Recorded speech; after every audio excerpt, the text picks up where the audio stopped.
नमस्कार, आप देख रहे हैं के न्यूज। मैं हूं आपके साथ सोनी चौहान। के न्यूज के खास प्रोग्राम मंथन में आपका स्वागत है।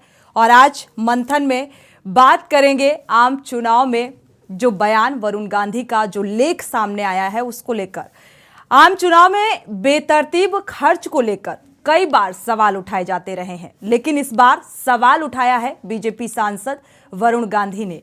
वरुण गांधी ने परोक्ष रूप से अपनी ही सरकार को इंगित करते हुए ट्वीट कर बयान जारी किया है, जिसमें लिखा है कि 2009 के आम चुनाव में 2 अरब डॉलर खर्च हुए थे और 2019 तक यह आंकड़ा 8.5 अरब डॉलर के पार पहुंच चुका है। महंगा होता चुनाव न केवल गरीब को लोकतंत्र के सबसे बड़े उत्सव से दूर करता है, बल्कि उसकी निष्पक्षता भी प्रभावित करता है। वरुण के बयान के बाद सियासी घमासान मचा हुआ है, माहौल थोड़ा गर्म हो गया है। क्या है राजनीतिक माहौल, देखिए इस रिपोर्ट के जरिए।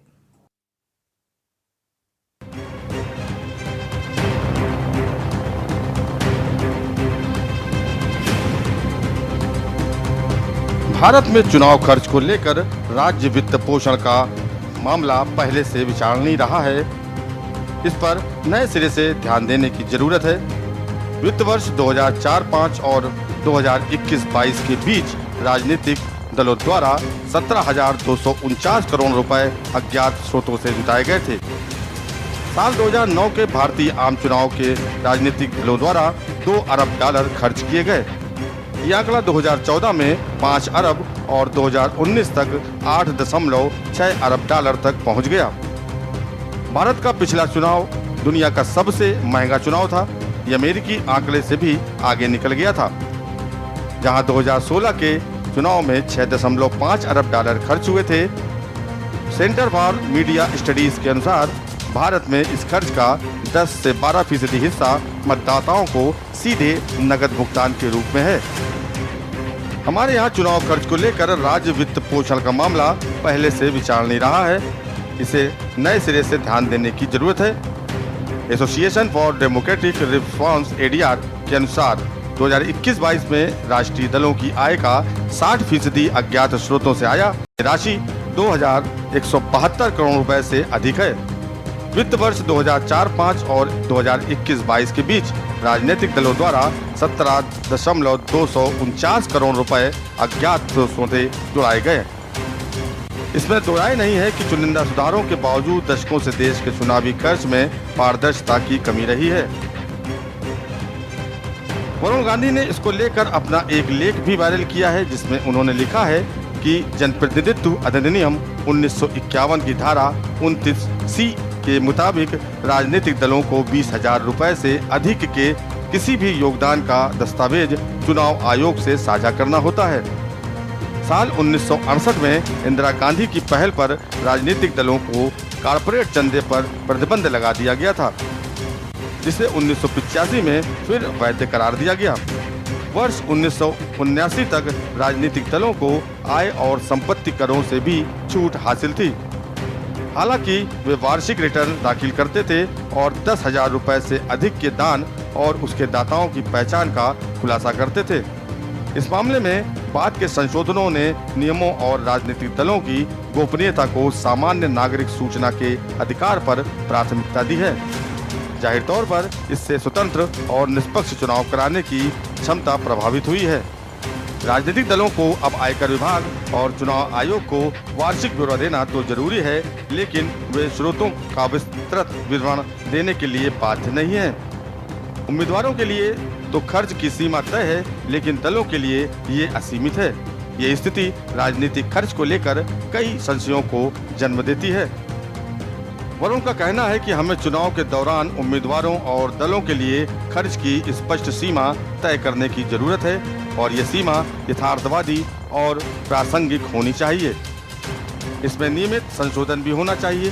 चुनाव आयोग राजनीतिक दलों की रिपोर्ट नाम सहित उसके लिए जोर दे रहा है। डिजिटल लेन देन की अनिवार्यता के साथ 2,000 रुपए से ऊपर के दान का स्वागत किया जाना चाहिए। ऐसे प्रावधानों से छोटे दलों और निर्दलीय उम्मीदवारों के लिए खेल का मैदान न्यायपूर्ण हो जाएगा। वरुण का कहना है कि ऐसी पहल से देश में एक स्वस्थ राजनीतिक वातावरण पैदा होगा। इससे वैसे उम्मीदवारों को भी चुनाव मैदान में उतरने के लिए बढ़ावा मिलेगा जो स्वच्छ राजनीति और नीति निर्माण पर बहस को आगे बढ़ाने को लेकर गंभीर है। चुनावी ब्रांड को चुनौती देने वाले दावों को संविधान पीठ को भेजने पर सर्वोच्च न्यायालय में विचार चल रहा है। बहरहाल वरुण गांधी के इस बयान के बाद सियासत में क्या उतार चढ़ाव होगा, ये देखने वाली बात होगी। प्रभु चौहान, स्पेशल डेस्क के न्यूज इंडिया।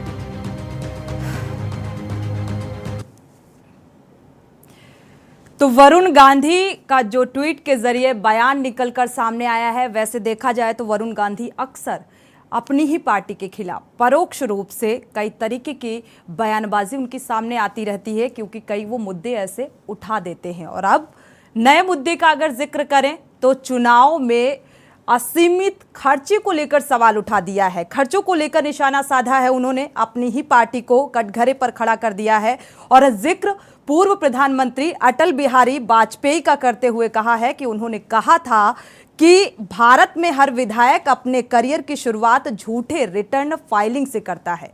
इस बात का जिक्र उन्होंने किया है और यानी कि फंडिंग की दिशा में ठोस और ईमानदार पहल और समय की मांग की है। तो ये मांग कितनी ज़रूरी है, क्योंकि अब इस बात को लेकर सियासत भी होना लाजमी है, क्योंकि बीजेपी से सांसद हैं वरुण गांधी पीलीभीत से, तो जाहिर सी बात है उनका बयान बेहद मायने रखता है। हमारे साथ कुछ खास मेहमान जुड़े हुए हैं, मंथन की शुरुआत और इन तमाम बिंदुओं पर मंथन भी करेंगे। हमारे साथ खास मेहमान जुड़े हुए हैं, आपका परिचय करा देते हैं। मनीष हिंदवी जी हैं, राजनीति का विश्लेषक हैं, स्वागत है आपका इस चर्चा में शामिल होने के लिए। मनोज यादव जी हैं, सपा प्रवक्ता हैं, आपका भी स्वागत है इस चर्चा में शामिल होने के लिए। उत्कर्ष सिन्हा जी हैं, एग्जीक्यूटिव एडिटर हैं, आपका भी स्वागत है इस चर्चा में शामिल होने के लिए। आप सभी मेहमानों का बहुत बहुत स्वागत।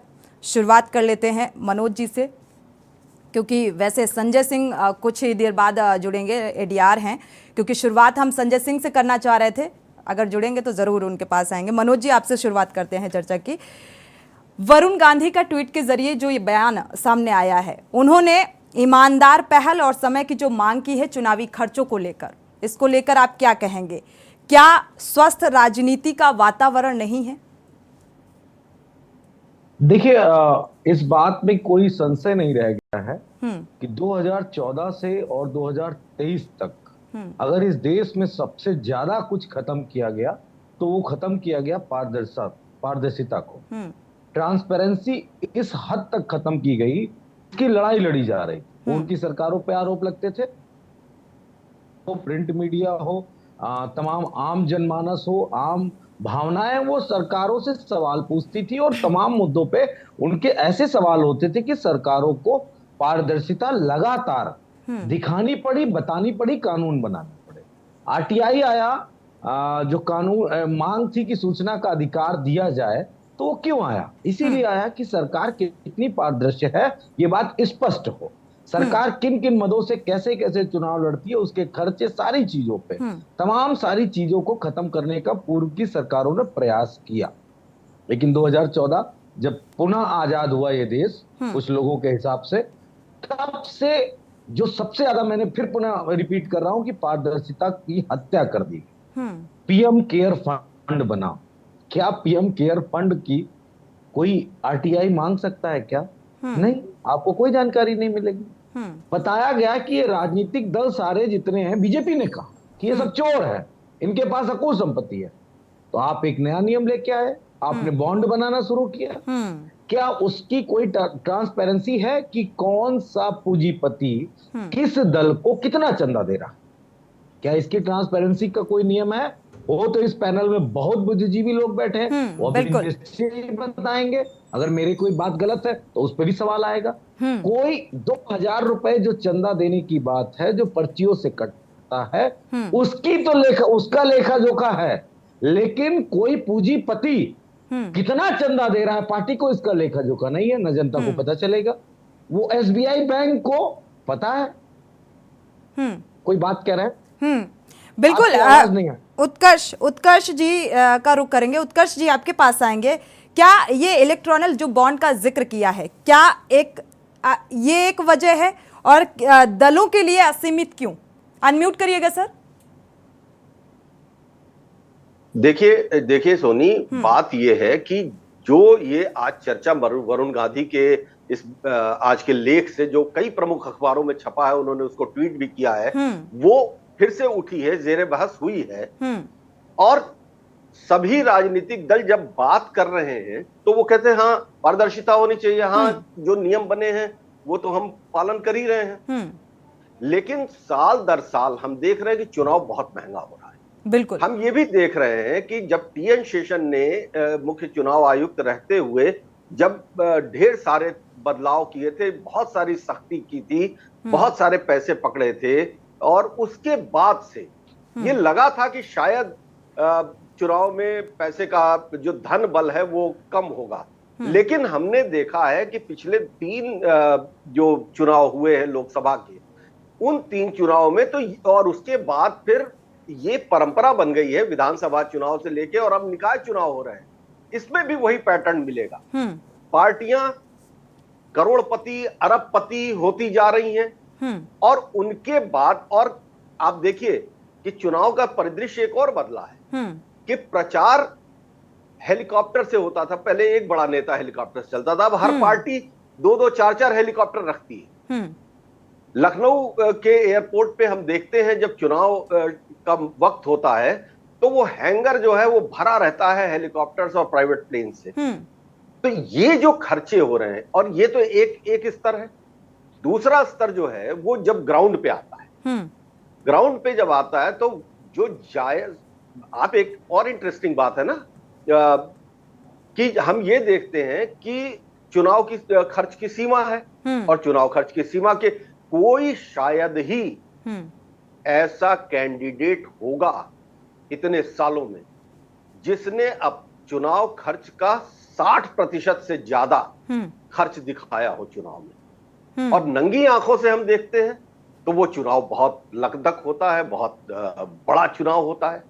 बिल्कुल। तो ये सवाल तो आगे है, लेकिन मनोज जी से एक प्रश्न है और उसके बाद मनीष हिंदवी जी के पास हम लोग चलेंगे। मनोज भाई, आपने जितनी बातें की सैद्धांतिक रूप से बहुत अच्छी बात है, लेकिन आप राजनीतिक दल हैं, आपने क्या, आपकी पार्टी ने या आपने कोई पिटीशन इसको लेकर के चुनाव आयोग को की, या कोई ऐसी मुहिम चलाई?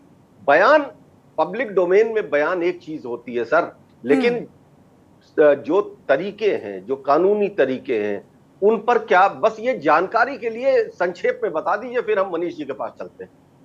निश्चय ही आपका सवाल अपनी जगह बिल्कुल जायज है। सरकार ने विपक्ष की वो कौन सी बात सुनी है, सरकार ने विपक्ष की वो कौन सी बात को सीरियस लिया है?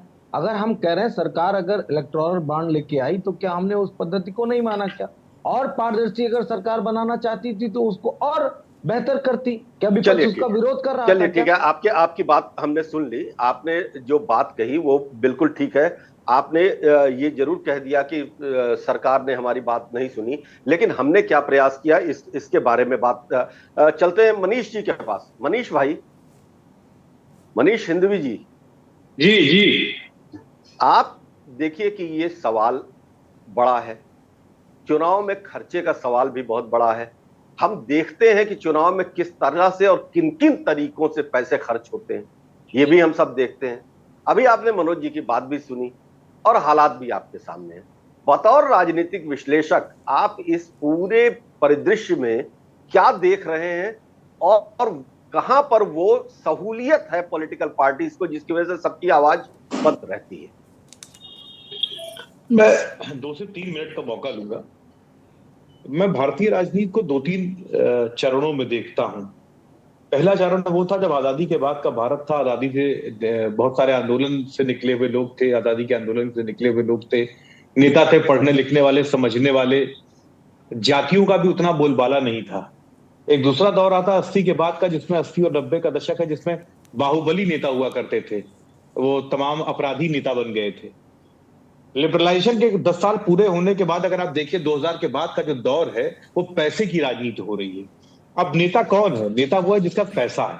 सामान्य आदमी तो सियासत कर ही नहीं सकता, ये संभव ही नहीं है। अब क्या पैसा इतना महत्वपूर्ण भूमिका में आ गया है चुनाव में कि सब कुछ पैसे से हो रहा है, और जब पैसा आ रहा है तो कहीं ना कहीं इस बात की पूरी कोशिश है कि ये ना पता चल पाए कि कौन पैसा दे रहा है। यहां पर कई सारे मसले खड़े होते हैं। हर पार्टी के अपने फंडर्स हैं और जब वो पार्टी सत्ता में आती है तो उन फंडर्स को बेहिसाब लाभ पहुंचाती है। और अगर आप नोटिस करेंगे तो पिछले 15-18 सालों में कई ऐसे नाम निकल कर आ जाएंगे और आज की सियासत पे भी एक दो नाम ऐसे आपके सामने आ जाएंगे जिन्हें किस तरीके से फायदा पहुंचाया जा रहा है। तो एक तो सबसे बड़ी दिक्कत इस बात की है कि जो अंधाधुंध काला धन आ रहा है ये बहुत नुकसान कर रहा है पार्टी पूरी सियासत को। दूसरा जो सबसे महत्वपूर्ण पहलू है, वरुण गांधी जी का लेख जो निकल रहा है, जो बड़ा चर्चित हो रहा है, उसमें एक चर्चा वो कर रहे हैं कि पूरा पैसा जो खर्च हो रहा है उसमें 10 से 12% पैसा सीधे उनको दिया जा रहा है, वोटर्स को। मैं इस बात से सहमत नहीं हूं। कोई ऐसी कॉन्स्टिट्यूएंसी नहीं है जहां पैसा खुलकर ना बांटा जा रहा हो। मतलब पूरा चुनाव खरीद लिया जा रहा है। मैं अगल बगल की एक दो कॉन्स्टिट्यूएंसीज ऐसे जानता हूं जहां एमएलए के चुनाव 20-20, 25-25 करोड़ में लड़े जाते हैं और गांव का गांव वोट खरीदा जाता है। हमें अब ये सोचने का वक्त आ गया है कि ये लोग जो 25-25 करोड़ 20-20 करोड़ खर्च कर कर विधायक और सांसद बन रहे हैं, ये देश के लोकतंत्र के किस काम आएंगे? वो जो बड़े बड़े कॉर्पोरेट चंदे एकदम छुप कर आ रहे हैं, 17-17 हजार करोड़, 14-14, 15-15 हजार करोड़ रुपए आ रहे हैं, ये तो जो आ रहे हैं, जो दिख रहे हैं। बहुत सारे पैसे उत्कर्ष जी ऐसे भी हैं जिनका कोई हिसाब नहीं है। एक उनसे बात हो रही थी, ये जो एडवर्टाइजर्स होते हैं उनसे बात हो रही थी, तो वो बता रहे थे कि बहुत सारा पैसा, जैसे मान लीजिए किसी पार्टी का कार्यक्रम है और जो सत्ता में है तो उसके बैनर लगने, पोस्टर लगने, तो वो कॉर्पोरेट चंदा सीधे वहां चला जाता है, फंड में, उनके फंड में चला जाता है। वो तो कभी मनीष जी, प्रचार प्रसार में बहुत पैसा बहाया जाता है। हमारे साथ संजय सिंह जी भी जुड़ चुके हैं, एडीआर हैं। स्वागत है आपका इस चर्चा में शामिल होने के लिए। संजय जी का रुख कर लेते हैं। संजय जी, वरुण गांधी का जो लेख सामने आया है ट्वीट के जरिए, और उन्होंने जो चुनाव में होने वाले खर्चे का जिक्र किया है और एक ईमानदार पहल की मांग भी की है, उन्होंने एडीआर के आंकड़ों का भी जिक्र किया है। निश्चित तौर से ये वरुण गांधी जी को मैं सबसे पहले उनको धन्यवाद देना चाहूंगा कि उन्होंने एक ऐसी बहस को जन्म दिया है जो जितने लोग भी भारत में राजनीतिक शुचिता की बात करते हैं और इलेक्टोरल रिफॉर्म की जिनका भरोसा है। और मैं आपको बताना चाहूंगा कि भारत में 2011 और 12 का वो दौर था जब ये लग रहा था कि भारत में चुनाव सुधार का बिल पास होगा, क्योंकि सरकार ने ड्राफ्ट भी बनाया था और लॉ कमीशंस में उसमें पब्लिक ओपिनियंस लेने के लिए एक बड़ा कैंपेन चला था, बहुत सारी कोशिश हुई थी। लेकिन ये सारी कोशिशें पिछले लगभग 10 साल से, ये सभी कोशिशें जिस तरह से कहा जाए कि एकदम बिल्कुल मृत प्राय हैं, कहीं से दिख नहीं रहा है। कोई भी चुनाव सुधार के नाम पर लगभग कहीं कोई चर्चा नहीं। छोटे मोटे कभी कभी सुप्रीम कोर्ट के कुछ वर्डिक्ट आ जा रहे हैं, कुछ हाई कोर्ट के वर्डिक्ट आ रहे हैं, लेकिन इसके अलावा जो हालत है वो बहुत खराब है। देखिए, अभी मनोज सिंघवी जी बता रहे थे और आपके चैनल में उत्कर्ष सिन्हा जी हैं, बड़े पत्रकार हैं और बहुत ही गंभीर विषयों पे उनकी एक पकड़ रही है। मैं उनके माध्यम से आपको ये बताना चाहूंगा कि आज हमारे सामने सबसे बड़ा इस भारत में अगर कोई सबसे इंपॉर्टेंट विषय है तो भारत में चुनाव सुधार का विषय। पिछले 2 चुनाव अगर हम देखें, हम क्योंकि पिछले लंबे समय से हम तो इलेक्टोरल रिफॉर्म पे काम करने के नाते तो हम चुनाव सुधार के विद्यार्थी हैं, इसलिए सारी प्रक्रियाओं को जानते हैं। इन प्रक्रियाओं में देखते हुए पिछले 1 दशक में भारत में चुनाव की जो कीमत है वो कई इलाके में तो 100 गुने तक बढ़ गई। जहां 1 करोड़ में चुनाव होता था वहां लोगों ने 100 करोड़ तक भी ले जाने की कोशिश की है। लेकिन कमोबेश स्थिति है कि 10 से 15 करोड़ एक मोटे अनुमान के हिसाब से सभी जगह बढ़ी है। और चुनाव में जब ये बढ़ी है, लोग ज्यादा लागत लगा रहे हैं, तो निश्चित तौर से मुनाफे की तरफ भी उसी तरह से बढ़ रहे हैं। इससे जो एक बड़ी जो समस्या आ रही है वो ये आ रही है कि गवर्नेंस का जो सिस्टम है वो कमजोर हो रहा है।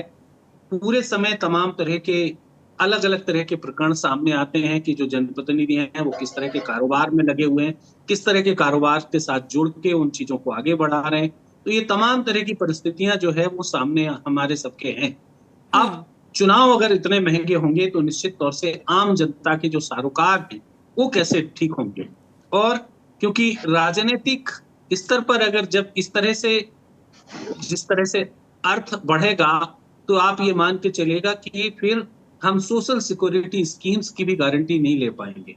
करप्शन निश्चित तौर से बढ़ेगा, क्योंकि करप्शन बढ़ेगा और अलग अलग तरह के लोग, जितना लोग लागत लगाएंगे उस हिसाब से वसूलने के लिए कोशिश कर रहे हैं। और यही कारण है कि अभी हाल के दिनों में कर्नाटक में चुनाव हो रहा है, ईडीआर की पूरी टीम लगी हुई है, दिन रात काम कर रहे हैं, और ये एक मोटे अनुमान के हिसाब से निकल के आ रहा है कि जो पिछले बार कर्नाटक में एक मोटा आंकड़ा आया था कि 2,500 करोड़ के आसपास लोग पैसे खर्च करने की बात हो रही थी, इस बार वो रकम और भी आगे बढ़ के सामने आ रही है कि इतना से ज्यादा इलेक्शंस में खर्च होगा कर्नाटक इलेक्शंस में। तो निश्चित तौर से हम ये बताना चाहेंगे कि ये एक बहुत बड़ी समस्या है। राजनीतिक शुचिता में पैसे का जो प्रयोग बढ़ रहा है और मनी पावर बढ़ रहा है, मसल पावर तो बढ़ ही रहा था, लेकिन उससे कई गुना मनी पावर बढ़ रहा है। बिल्कुल। इससे एक आम आदमी जो चुनाव लड़ने की कल्पना करता था, अब वो निश्चित तौर से राजनीतिक परिदृश्य से दूर हो गया। बिल्कुल। उत्कर्ष जी, आपके पास आएंगे। अगर देखा जाए तो जिस तरीके से खर्चे किए जा रहे हैं, आधाधुंध खर्चे, चुनाव प्रचार प्रसार, और जितनी लागत लगाती हैं राजनीतिक पार्टियां, वही वसूलने की भी कवायद जारी हो जाती है। तो ये पारदर्शिता आएगी कैसे, ये भी एक बड़ा सवाल है। देखिए, बहुत सारी चीजें जो राजनीति में हो रही हैं, वो कथनी और करनी का बड़ा फर्क है। एक तरफ तो ये कहा जाता है कि देश में काला धन नोटबंदी करने के साथ ही खत्म हो गया, और नोटबंदी के बाद का चुनाव भी हमने देखा। नोटबंदी के बाद जो चुनाव हुआ उसमें भी कोई बहुत फर्क तो दिखा नहीं। हम तो भाई आज की तारीख में आप ये देखिए कि एक तरफ चुनाव आयोग इतनी सख्ती बरतता है कि कैंडिडेट्स के होर्डिंग्स वगैरह जो हैं वो जैसे ही आचार संहिता लागू होती है वैसे उतारने में पूरा अमला जुट जाता है। उसके बाद कैलकुलेशन भी होता है, वीडियोग्राफी भी होती है, हर प्रत्याशी के जो सार्वजनिक कार्यक्रम होते हैं उसकी वीडियोग्राफी भी होती है, सब कुछ होता है, मगर पैसे का खेल बंद नहीं होता है। और ये जो अब आप देखिए, मैं देख रहा हूं इतने सालों से, जब चुनाव कवरेज करने के बीच में तो नियम कुछ बनते हैं, रास्ते कुछ निकल जाते हैं। बिल्कुल। अभी चुनाव के भीतर जो है बहुत सारे होलसेल डीलर्स भी हैं, जिनको माना जाता है कि छोटे छोटे पॉकेट्स के वो उस्ताद होते हैं, उनके पास वोट बैंक होता है और उनके अंदर ये क्षमता होती है, ये ताकत होती है कि उन वोट्स को वो जैसे चाहे वैसे तब्दील करा दे। अब आचार संहिता के पहले ही कुछ लोगों का ये भी कहना है कि वो पैसा जो है उनके पास सीधा पहुंच जाता है। तो बीच में या चुनाव के पहले, चुनाव के दौरान हम देखते हैं कि कई बार छापेमारी होती है और प्रशासन जो है या आयोग बहुत पैसे पकड़ता भी है। कई बार एम्बुलेंस में पकड़ जाते हैं पैसे, कई बार रास्ते में पकड़ जाते हैं, वो सब चलता रहता है। बावजूद उसके जो पैसे का खेल है वो थमता नहीं। तो ये जो विडंबना की स्थिति है, हम कह रहे हैं कि कालाधन। और एक बात और हुई है, जब से चुनाव खर्च की सीमा प्रत्याशियों की तय हुई है, हमने देखा है कि सेंट्रल लीडरशिप का इलेक्शन खर्चा बढ़ गया है। वो बहुत बढ़ गया है, खर्चा बढ़ गया है, लेकिन अनाप शनाप इधर राजनीतिक पार्टियां प्रचार प्रसार में, चुनाव में पैसा पानी की तरह बहाती है। चर्चा में वापस लौटेंगे क्योंकि वक्त ब्रेक का हो चला है। ब्रेक से जब वापस आएंगे तो चर्चा को आगे बढ़ाएंगे। आप देख रहे हैं के न्यूज, खबरों का सारथी।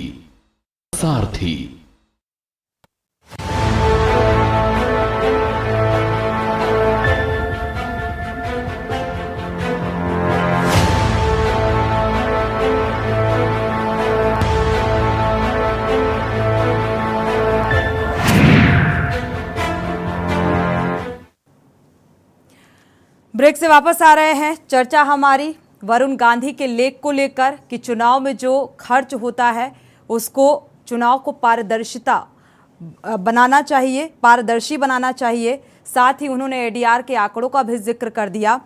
और सवाल कई हैं जिनको लेकर हम मंथन कर रहे हैं, चर्चा कर रहे हैं। हमारे साथ वरिष्ठ लोग जुड़े हुए हैं, उत्कर्ष जी भी जुड़े हुए हैं। मनोज जी आपके पास आएंगे और हमारे एग्जीक्यूटिव एडिटर जुड़े हुए हैं। उत्कर्ष जी, आपके जहन में अगर कोई सवाल आता है किसी भी राजनीतिक पार्टी से या किसी भी राजनीतिक विश्लेषक से पूछने के लिए, तो आप पूछ सकते हैं। मनोज जी, आपसे हमारा सवाल कि राजनीतिक पार्टियां चंदा लेती क्यों है इसको, क्योंकि आप भी ये कोई आज से नहीं चला आ रहा है, ये कोई भी पार्टी रही हो, चाहे कांग्रेस की चाहे सपा की, शुरुआत से ही ये चला आ रहा है, तो ऐसा क्यों है, जरा इसको थोड़ा सा बताइएगा। लोग देते क्यों हैं चंदा, राजनीतिक पार्टियां चंदा लेती क्यों हैं? देखिए, ये सरकार के द्वारा बनाया गया एक सिस्टम है कि राजनीतिक दल चंदा ले सकते हैं, जनता से ले सकते हैं, और तमाम सारे हमारे साथ बैठे लोगों ने बताया कि किस सन में क्या क्या परिवर्तन हुआ, वो बात भी स्पष्ट है। हम उन विषयों पे बहुत फोकस न करके हम ये कहना चाहते हैं कि जो इलेक्टोरल बॉन्ड के बाद से कोई ऐसी प्रक्रिया क्या इस सरकार के द्वारा या कोई मुहिम इस सरकार के द्वारा, कोई निर्देश किसी और स्तंभ के द्वारा क्या प्राप्त किया गया? चुनाव आयोग पे समाजवादी पार्टी लगातार आवाज उठा रही है कि चुनाव आयोग जो है वो निष्पक्षता के साथ चुनाव नहीं करा पा रहा है। वो खर्चे की क्या बात करेगा? क्या खर्चे पे सवाल पूछेगा? क्या मोदी जी के हेलीकॉप्टर से उतरे हुए बक्से में बैलेट पेपर रखे थे क्या, या उनके वो हैंडबिल रखे थे जो हेलीकॉप्टर से उतर के उसका वीडियो गया, दुनिया ने देखा कि वो इतना बड़ा बक्सा हेलीकॉप्टर से उनके उतरा और लेके भागे चले जा रहा है? क्या था उसमें? क्या चुनाव आयोग ने मोदी जी से पूछा क्या? मैं इन उदाहरणों को इसलिए देना चाहता हूं, हम विपक्ष में 6 साल से उत्तर प्रदेश में विपक्ष में, 9 साल से सेंट्रल गवर्नमेंट के खिलाफ विपक्ष में। हम अगर कोई बात लगातार करते हैं, तमाम सारे जो लोग बैठे हैं वो तमाम उन उदाहरणों को दिखा सकते हैं। हर मामलात में हमने चुनाव आयोग को इन्फॉर्म किया, चुनाव आयोग से आवाज उठाई कि ये चीजें गलत हो रही हैं, आप कृपया हमारी मदद करिए। क्या हमारी चुनाव आयोग ने मदद की? हम पे आप सवाल उठाओ। 2 दशक पहले से जब यूपीए की सरकार थी या उत्तर प्रदेश में समाजवादी पार्टी की सरकार थी, सबकी कलमें चली, सबने सवाल पूछे, और 3 दशक से ज्यादा हुआ राजनीतिक पार्टियों को गाली दी गई, खूब गाली दी गई, और ये कहा गया ये चोर है, ये ऐसे हैं, ये वैसे हैं, और सबने सुना। एक परिणाम आया कि नहीं, हम बेहतर व्यवस्था को कैसे डेवलप करें, किस तरह से हम पे आरोप ना लगे, क्या किया जाए, कितनी ट्रांसपेरेंसी को और बेहतर बनाया जाए, कितने सारे कानून है उनका जिक्र मैंने किया। मैं सिर्फ इस बात पे फोकस्ड आज भी हूं कि मौजूदा सरकार और ईमानदार नेता जिसका हर कोई फॉलोअर है, हर व्यक्ति फॉलो करता है, उसके प्रयास क्या हैं? देश को सुधारने में, चुनावी प्रक्रिया को बेहतर बनाने में क्या है प्रयास, वो बताया जाए।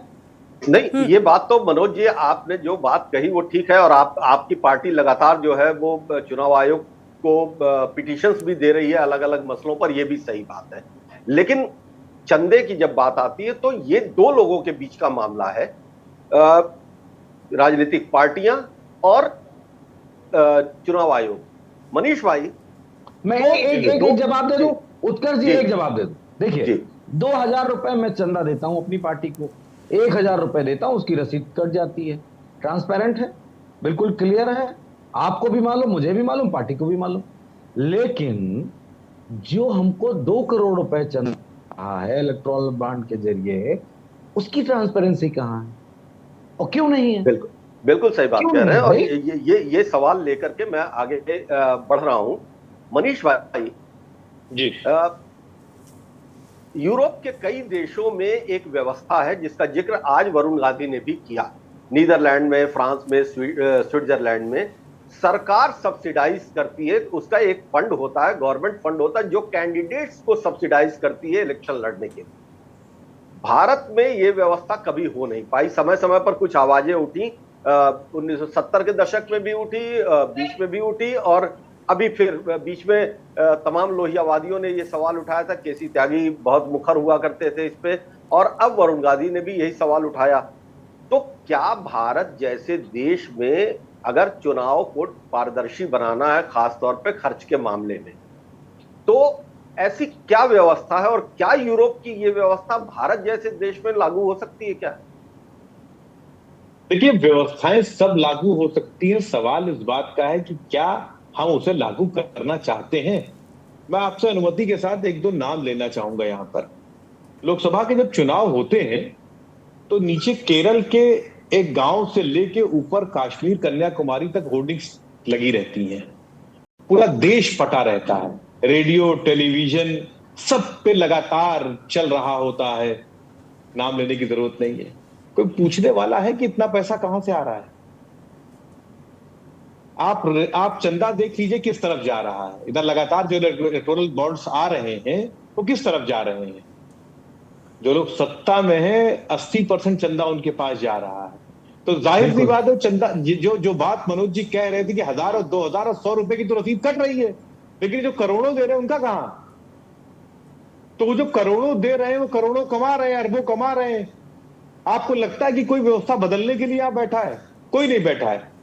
यहां सब चाह रहे हैं कि ये व्यवस्था चलती रहे, ये व्यवस्था बहुत मुफीद है। और मेरी एक बात पिछली बार में कट गई थी। मेरी एक एडवर्टाइजर से बात हो रही थी, उन्होंने कहा कि तमाम पैसा तो कंपनियों से सीधे आ जाता है काम पर, वो तो कभी गिना ही नहीं जाता है। ये इलेक्टोरल बॉन्ड तो तब भी दिख गया, एक मेजर टोटलिटी आपको दिख गई कि हाँ था 12,000 करोड़ आया, 10,000 करोड़ आया। ये जो पैसा सीधे चला गया इसका तो कोई हिसाब ही नहीं है। यानी बेहिसाब पैसा आपके चुनाव पे खर्च हो रहा है। और इसीलिए अगर आप नोटिस करिएगा तो जो आम आदमी था, जो बेहतर आदमी था, जो लोगों के हित के लिए सोचता था, वो इस पूरे सिस्टम से बाहर हो गया है। और अब एकदम सिस्सेट लोग जो तथाकथित जिनको उतारा जाता है, जिनको लाकर थोप दिया जाता है, वो जनता के नेता हो गए हैं। और उनसे हम आप उम्मीद रखेंगे कि वो काम करेंगे तो कभी नहीं होगा। इसीलिए अगर आप नोटिस करिए तो आप देखिए विधानसभाओं में, संसद में सवाल पूछने की परंपराएं खत्म हो गई हैं। लोगों ने वहां पर तार्किक बात कहना बंद कर दिया है, क्योंकि उन्हें तर्क का कोई ज्ञान ही नहीं है। अगर आप इस व्यवस्था को बदलना चाहते हैं तो सबसे इंपॉर्टेंट सिर्फ एक मसला है कि सारे पैसे को चुनाव आयोग सिर्फ जो कैंडिडेट्स हैं उनके खर्चों पर नियंत्रण न करे, वो ऑन द होल एक असेसमेंट करावे कि कितना पैसा कौन सी पार्टी खर्च कर रही है। ये एक बहुत बड़ी पहल होगी। नहीं, बिल्कुल सही बात आप कह रहे हैं, लेकिन इसके साथ हम एक चीज और भी देखते हैं कि पार्टियां हर साल अपना रिटर्न फाइल करती हैं। वो बताती भी है कि हमको कितना चंदा मिला है, जिसका आप जिक्र कर रहे थे कि सत्ताधारी पार्टी को, भारतीय जनता पार्टी को सबसे ज्यादा पैसा मिला है, उसके बाद कांग्रेस है और समाजवादी पार्टी को भी 400 करोड़ से ज्यादा का चंदा मिला है। बात ये नहीं, चंदा तो मिल ही रहे हैं। सवाल ये है कि पार्टियां क्या, एक तो ये पैसा होता है पार्टियों के पास और दूसरा पैसा होता है जो चुनाव के वक्त खर्च होता है। जाहिर सी बात है कि किसी पार्टी को अगर 100 करोड़ रुपए का चंदा मिला हुआ है तो वो, और जो खर्च हो रहा है वो 200 करोड़ से ज्यादा तो सीधे सीधे दिखाई दे रहा है। कैंडिडेट का खर्चा उसके अलग है। तो बहुत सारी डिस्क्रिपेंसी तो इसके भीतर है। संजय सिंह, आप एडीआर के साथ लंबे टाइम से काम कर रहे हैं और अभी मनोज यादव ने एक प्रश्न उठाया कि बहुत सारी शिकायतें हो रही हैं अलग अलग पार्टियों की, अलग अलग राज्यों से। इन्होंने अपनी पार्टी की बात की और ढेर सारी दूसरी जगहों से भी शिकायतें होती है। चुनाव आयोग का रुख क्या है? वो ऐसा क्या है कि ये सारी शिकायतें चुनाव खत्म होते के साथ ही विलीन हो जाती हैं? चाहे वो अंधाधुंध पैसा बांटने की शिकायत हो, चाहे वो मतदाता सूचियों के विसंगतियों की शिकायत हो, ये जैसे ही चुनाव खत्म होता है ये खत्म हो जाता है। तो चुनाव आयोग क्या किसी मसले पर उसके बाद कोई एक्शन नहीं लेता है? क्या व्यवस्था है ये? उत्कर्ष जी, मैं आपको कहना चाहूंगा, मैं कल के मंथन कार्यक्रम में भी था और वो भारत का एक बड़ा, आपके यहाँ जो आबादी की दृष्टि से भारत दुनिया का सबसे बड़ा देश हुआ, उसी की खुशहाली मनाते हुए मैं अपनी बात को यहाँ से शुरू करूंगा कि भारत अब दुनिया का सबसे बड़ा देश है और दुनिया के बड़े देश होने के नाते हमें एक लोकतांत्रिक देश होने का भी सबसे बड़ा ख्याति है कि हम एक लोकतांत्रिक देश है। आप एक पिछले लंबे समय से टीएन सेशन से देखे और अब तक के चुनाव आयोग के जो मुख्य चुनाव आयुक्त हैं उन सबकी कार्यप्रणाली देखते आए हैं, चुनाव आयोग की प्रक्रिया देखते आए हैं। एक तरह से अगर आपको कहा जाए, मैं यहाँ पे ये कहना चाहूंगा कि अगर एडीआर जिस तरह से सक्रिय है भारत में इलेक्टोरल रिफॉर्म के काम को लेके, और अगर वो कहीं काश उस संगठन की तरफ से इतनी मेहनत ना की जा रही हो तो कितने कम मुद्दे हैं जो इस देश में गौर हो जाएंगे। अभी पिछले हफ्ते हम लोग लेके आए पूरे मुख्यमंत्रियों का विश्लेषण, किस मुख्यमंत्री की क्या हैसियत है।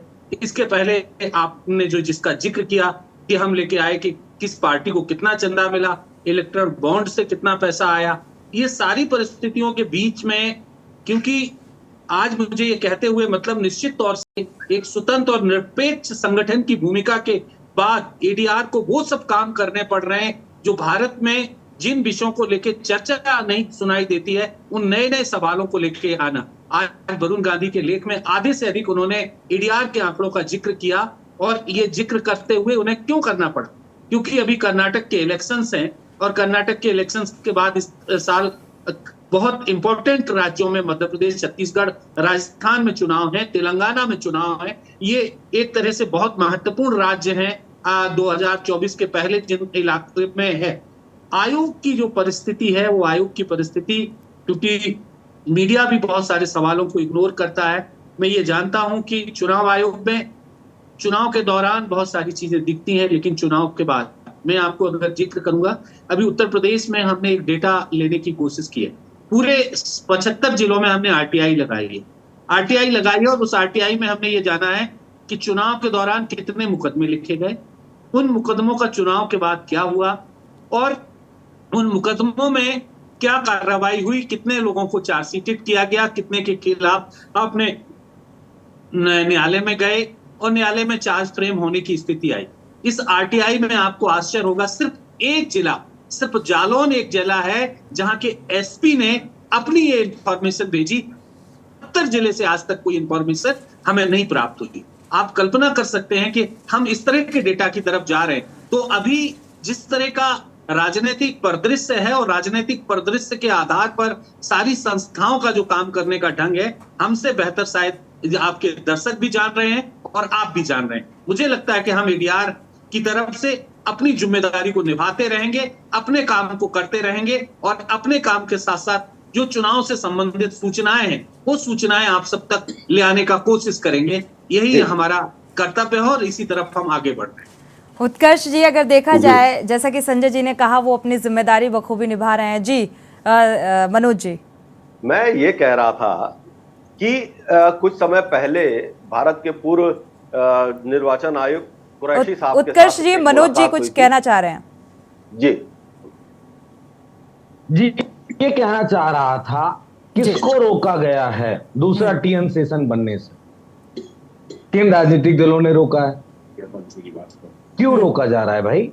कोई टीएन सेशन दूसरा क्यों नहीं देश में पैदा हो रहा है? तमाम बड़े आईएएस पैदा हुए, दूसरा आईएएस, तीसरे आईएएस, ईमानदार आईएएस, लोकायुक्त, तमाम सारे जजेस, सुप्रीम कोर्ट के जजेस, हाई कोर्ट के जजेस, सब पैदा हुए। दूसरा टीएन सेशन क्यों नहीं पैदा हुआ? क्यों नहीं कोई सख्त कार्रवाई करता है? और मैं तो मांग करता हूं, समाजवादी लोग साइकिल से प्रचार करके हम सरकार बना लेंगे, ये कोई बड़ी बात नहीं हमारे लिए। नहीं हेलीकॉप्टर उड़ाने मिलेगा, हमें कोई फर्क नहीं पड़ता है। समस्या इस बात की है कि हम किस तरफ जा रहे हैं, और जा रहे हैं, सवाल उठा रहे हैं, तो हमें रिस्पॉन्स क्या मिल रहा? मुझे याद है मैनपुरी का चुनाव उत्कर्ष जी हुआ, हम चुनाव आयोग से लगातार मांग करते रहे। 2022 के विधानसभा के चुनाव में हम लगातार मांग करते रहे। हमने आपको रोका जांच करने से? हमारे ऊपर से कोई आपको प्रेशर है? चुनाव आयोग महोदय, हमारे प्रत्याशियों के घर मत जाना, उसकी गाड़ी मत चेक करना, ऐसा तो कुछ है नहीं, आप पूरा कर सकते हैं। लेकिन मैंने जो हेलीकॉप्टर से बक्सा लेके भागते हुए लोगों को देखा, उसकी जांच क्या चुनाव आयोग ने की? क्या पूछा सवाल? क्या दूसरा टीएन सेशन क्यों नहीं पैदा हो रहा है? कौन रोक रहा है? सवाल इस पे होना चाहिए, चर्चा इस पे होना चाहिए। अपने आप चुनाव सस्ते हो जाएंगे। आज के परिदृश्य में एक लाइन बोल दूं, बस बात आ जाएगी पूरी। मैं जो आज से 15 साल पहले देखता था, 20 साल पहले, प्रधानी का चुनाव सबसे महंगा चुनाव मैं सोचता था, और बिल्कुल स्पष्ट भी था। बड़े जतन करने पड़ते थे, भंडारा खिलाना पड़ता था, लोगों हाथ पैर मदद सब करनी पड़ती थी। आज लोकसभा का चुनाव हो रहा है उसी तरीके से लोकसभा का चुनाव हो रहा है जैसे 20 साल पहले प्रधानी का चुनाव होता था। क्यों? चुनाव आयोग कहां पे है, और क्यों कोई उस पे कार्रवाइयां नहीं हो रही? चलिए, मनोज जी पूरी तरीके से चुनाव आयोग को जिम्मेदार ठहरा रहे हैं। संजय जी कुछ कहना चाह रहे हैं, सुन लेते हैं। उत्कर्ष जी, इसके बाद आपके पास आते हैं। मुझे लग रहा है कि मनोज जी की बात को मैं आगे बढ़ाते हुए, क्योंकि वो एक राजनीतिक दल से आते हैं, देखिएगा इस देश में टीएन सेशन ने शुरुआत की थी, लेकिन कई भारत के मुख्य निर्वाचन आयुक्त ऐसी परिस्थिति में जिन्होंने बहुत अच्छा काम किया, एक लंबी फहरिस्त है टीएन शेषन से लेके अगर गोपाला कृष्णा के साथ साथ, और ओपी रावत साहब का जो एक बहुत महत्वपूर्ण जजमेंट, जिसमें उन्होंने एक निष्पक्ष एक पूरे चुनाव आयोग में रहते हुए और उन्होंने जो निर्णय दिया था, तो निश्चित तौर से बहुत सारे लोगों ने बहुत सारी कोशिश की है। वे मुझे लगता है कि उन सबके भी योगदान को भारत के लोकतंत्र में हमें याद रखना चाहिए, और उन लोगों ने भी अपने काम को किया है। मैं यहाँ पर मनोज जी एक बात कहना चाहूंगा कि माफ करिएगा, जो राजनीतिक दल सत्ता में होता है वो अपनी तरह से बात करता, विपक्ष अपने तरह से बात करता, लेकिन चुनाव सुधार की बात कोई दल नहीं उठाता है। बहुत दुर्भाग्यपूर्ण स्थिति है। आपने भी और आपने भी कभी, आपके दल ने भी भारत में चुनाव सुधार के बिल को आगे बढ़ाने के लिए कोई बड़ी पहल नहीं की है, ये भी हमें समझना चाहिए। ठीक है, मैं बिल्कुल संजय भाई, सवाल तो है। मैं जो कह रहा था कि मैं कुछ समय पहले एक व्यक्तिगत मुलाकात हुई थी पूर्व चुनाव आयुक्त कुरैशी साहब से।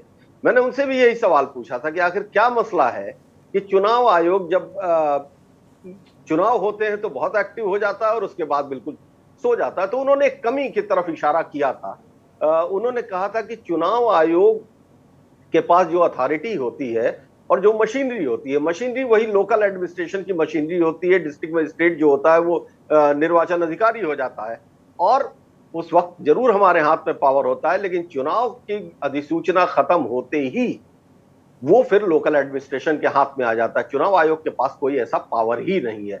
तो एक ऐसा सो कॉल्ड पावरफुल इंस्टीट्यूशन जिसके ऊपर इतनी बड़ी जिम्मेदारी है, वो चुनाव खत्म होने के बाद उसकी जिम्मेदारी खत्म हो जाती है, जिला प्रशासन के पास, स्थानीय प्रशासन के पास वापस चली जाती है। तो हम समझ सकते हैं कि कैसे सरकारों का उसके ऊपर दबाव होगा। मनीष भाई, इस सारी बातचीत में एक सवाल और आगे निकल के आया कि चुनाव आयुक्त क्यों नहीं सख्त होते हैं। अभी हाल ही में यह विवाद भी हुआ था कि एक टिप्पणी आई थी कि निर्वाचन आयुक्तों की नियुक्ति के लिए क्या प्रावधान है, क्या पैनल है, और उसको लेके सरकार और कोर्ट में थोड़ी ठनी भी हुई थी। तो जब बात निकल के निर्वाचन आयुक्त तक चली गई, चुनाव आयुक्त तक चली गई है, ऐसे में ये सारे जो मसले हैं उसके नीचे वाले, वो कैसे हल हो पाएंगे? देखिए, जिस तरह के हालात इस देश में बन गए हैं, आप ये उम्मीद मत रखिए कि किसी भी व्यवस्था से कोई आके बहुत क्रांतिकारी परिवर्तन कोई कम से कम अधिकारी कर देगा। मुझे तो कम से कम उम्मीद नहीं है। ये शुरुआत हमें आपको करनी पड़ेगी, ये शुरुआत बाकी दलों को करनी पड़ेगी। और संजय जी की बात बहुत सही है कि जो लोग सत्ता में आते हैं वो इस पर चर्चा नहीं करते हैं। तो अभी जो विपक्ष में बैठे हैं उन्हें इस बात की शुरुआत करनी पड़ेगी और ये कहना पड़ेगा कि हाँ, हम भी सत्ता में आएंगे तो इस नियम पर काबिज रहेंगे। चुनाव सुधार एक बहुत बड़ी प्रक्रिया है, और वो मैंने कहा नहीं कि वो कोई एक अधिकारी आकर चीजें, जब टीएन शेषन साहब थे तो हालात दूसरे थे, और आप भी जानते हैं इस वक्त देश के हालात क्या हो गए हैं। जिस तरीके से सरकार की एजेंसियों का दुरुपयोग हो रहा है, ईडी है, सीबीआई है, आईटी डिपार्टमेंट, जिस तरह से दुरुपयोग हो रहा है, आप ये उम्मीद मत रखिए कि कोई अधिकारी आके कोई चीज बदल देगा। ये सबको खड़े होना पड़ेगा, क्योंकि अब पूरा जो चुनाव का सिस्टम हो गया है वो खरीदा जा रहा है। वो उसमें कुछ बचा नहीं है, उसमें लोकतंत्र जैसी कोई चीज बची नहीं है। वो सिर्फ खरीद और बेचने और खरीदने जैसा हो गया है। तो अगर इसको आप बदलाव चाहते हैं तो एक बड़ी लड़ाई है, और ये सबको मिलकर लड़नी पड़ेगी, क्योंकि जो सत्ता में बैठा है वो उसकी पूरी मलाई काट रहा है। तो उससे तो उम्मीद कतई मत रखिए।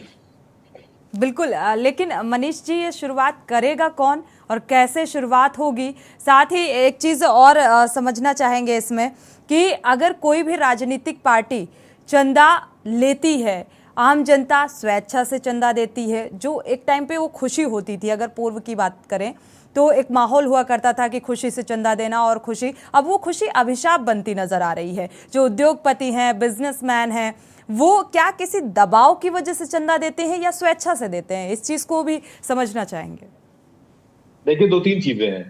पहली बात तो रुपया 1 आए, 1 करोड़ आए, 10 करोड़ आए, उस आदमी का नाम डिस्क्लोज होना चाहिए जिसने दिया। पहली बात, ये बात एकदम ओपन होनी चाहिए। जैसे मनोज जी भी करते हैं, मैं सहमत हूं। 1000 वाला रसीद कट रही है, 1 करोड़ की कोई जवाबदेही नहीं है। चाहे 1 रुपया आवे, चाहे 100, चाहे 1000, चाहे 1 करोड़, सबका स्पष्ट होना चाहिए कहां से आया। एक बात। दूसरी बात यह है, जो दूसरा सवाल आपने किया कि जो आप पूछ रही थी कि ये जो बदलाव हम चाह रहे हैं चुनाव में, उसकी शुरुआत जो आम आदमी है, तो आपने कहा ना अभिशाप सा बन गया है, तो उसका कारण क्या होगा? वो सच जान रहा है नीचे का, वो जान रहा है कि पैसा कहां से आ रहा है, वो कुछ कर नहीं सकता, तो वो उस हिस्से का अपना अपना मजा लेके किनारे है। तीसरी बात जो आपने कहा, दबाव वाली बात, तो मैंने अभी इसके पहले उत्कर्ष जी से बात में कहा कि तीनों एजेंसियों का दुरुपयोग चरम पर है, सीबीआई, ईडी और आईटी डिपार्टमेंट। तो देने के लिए तो सब मजबूर है।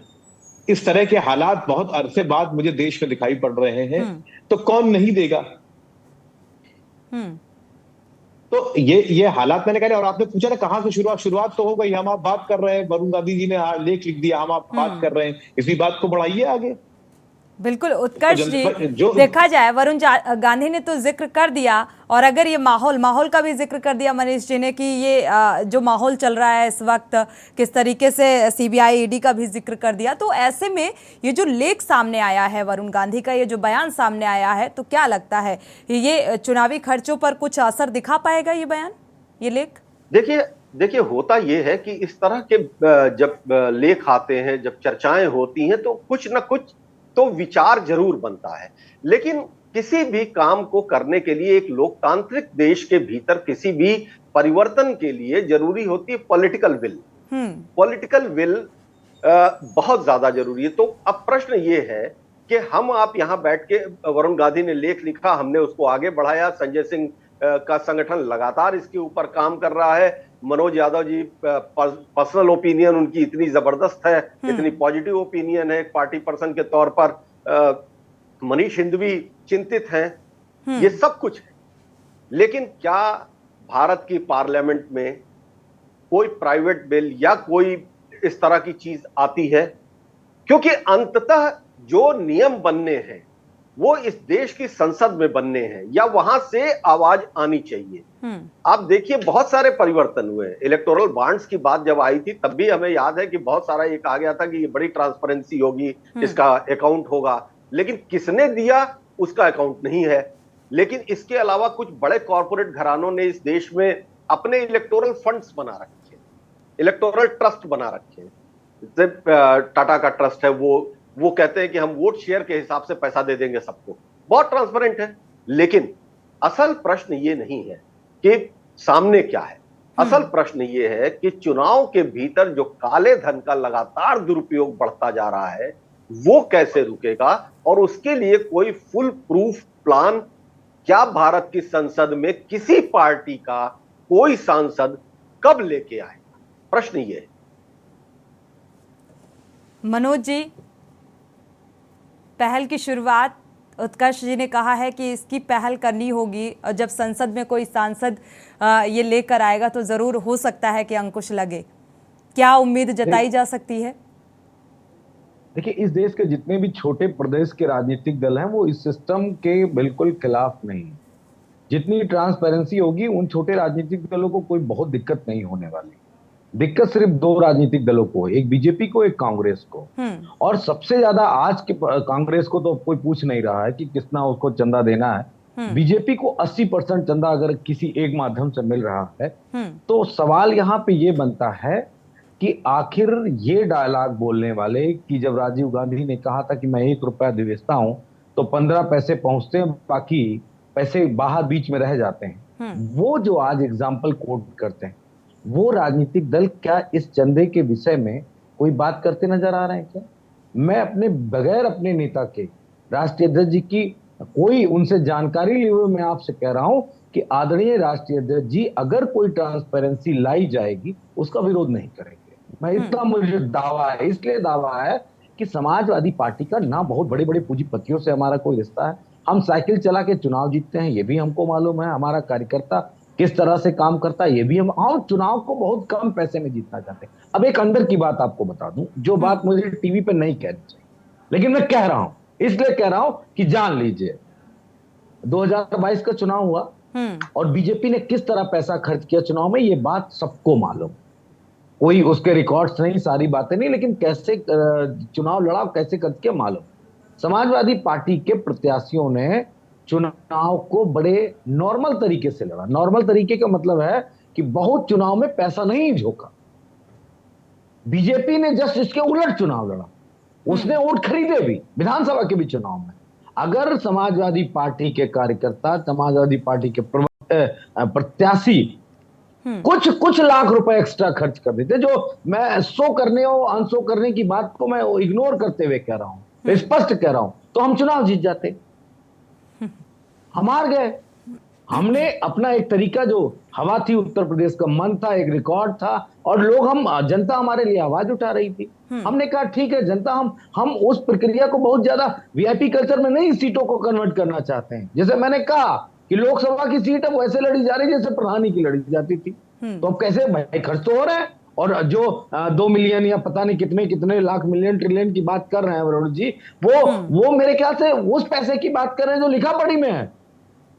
बिल्कुल, ब्यौरा तो होना चाहिए, तभी पारदर्शिता मुझे लगता है यहाँ पर नजर आएगी, लेकिन उम्मीद बहुत ना के बराबर नजर आ रही है। समय कम है, चर्चा को आगे नहीं बढ़ा सकते। आप सभी मेहमानों का इस चर्चा में शामिल होने के लिए बहुत बहुत शुक्रिया। समय नहीं है।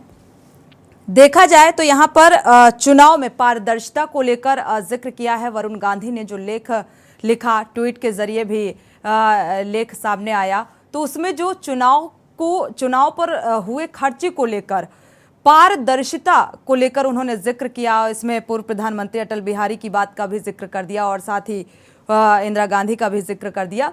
तो अब सवाल ये है कि क्या अब इन चुनावी खर्चों में, क्योंकि किसी भी राजनीतिक दल को पहल करनी पड़ेगी, संसद में किसी सांसद को पहल करनी पड़ेगी, और ये पहल की शुरुआत किसी न किसी को करनी पड़ेगी, तभी पारदर्शी हम चुनाव को बना सकते हैं और उम्मीद कर सकते हैं। इसी के साथ इस खास प्रोग्राम में मंथन में फिलहाल बस इतना ही। आगे खबरों के लिए आप देखते रहिए के न्यूज़ इंडिया।